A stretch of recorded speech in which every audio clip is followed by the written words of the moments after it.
Clay is an important mineral raw material which can be used to make ceramic products, refractory materials, building materials, and so on.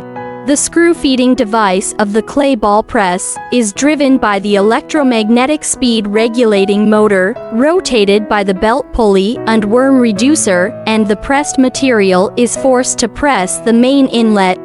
Due to the constant moment characteristic of the electromagnetic speed regulating motor, when the press amount of the screw feeder is equal to the material amount required by the host machine, a constant feeding pressure can be maintained to make the pellet quality stable.